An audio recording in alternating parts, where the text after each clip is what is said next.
Hello guys, good morning, જય શ્રી કૃષ્ણ ને જય ગેશ્વર. જો હું આવી ગઈ છું તમારા જ માટે એક નવો બ્લોગ લઈને, અને આપણે નહીં ધોઈને રેડી થઈ ગયા છીએ અને કાયમના જેમ આપણું રૂટિનનું કામ ચાલુ કરી દઈએ.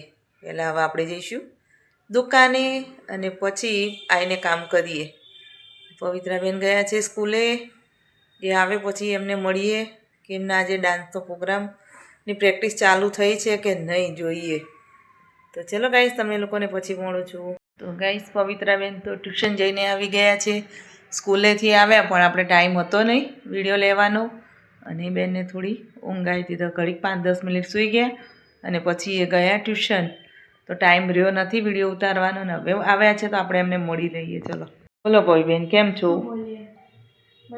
મજામાં?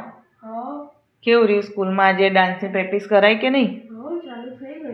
ચાલુ થઈ ગઈ એમ ને? ફેરવેલ આવે છે એટલે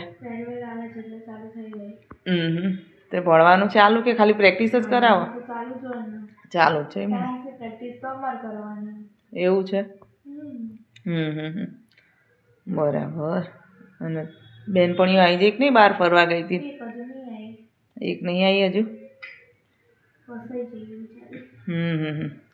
કે આજકાલમાં આવી જશે નહીં? હા હા, બરાબર. અને ગાઈસ, આપણે અત્યારે તો એક ભગો થઈ ગયો મસ્ત મજાનો, કે જો અહીંયા આપણે ગેસ ચાલુ કરી દીધો છે. દાળ ભાત મૂક્યા છે, જીરા રાઈસના દાળ ફ્રાય કરવા છે, પણ ગેસનો બાટલો પતી ગયો છે. મૂક્યો કુકડે મૂકીને તપેલી મૂકી, થોડો ચાલે ને તરત જતો રહ્યો. એટલે હવે આપણે પહેલાં બાટલાનું સેટિંગ કરીએ અને પછી રસોઈ ચાલુ કરીએ. એક બાટલો ઉપર ગીઝર ઉપર ચડાયેલો છે, એટલે હવે એમને નીચે ઉતારવાના ને પછી ચાલુ કરવું પડશે. કારણ કે બાટલો હવે આવશે કાલે, આવે કાં તો પરમ દિવસે આવે. બાજુવાળાને ત્યાંય નથી, એમને ખાલી પડ્યો છે. એટલે બાટલામાં આવું થાય. એના કરતાં ગેસ લાઈન હોય ને તો વાંધો ના આવે. શું કહેવું પવિત્રાની?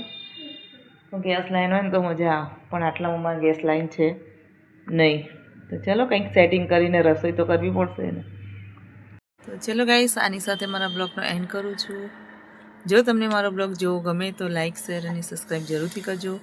તો હવે કાલે મળીએ છીએ એક નવા બ્લોગ સાથે. તો ત્યાં સુધી બધાને બાય બાય, જય શ્રી કૃષ્ણ અને ગુડ નાઇટ.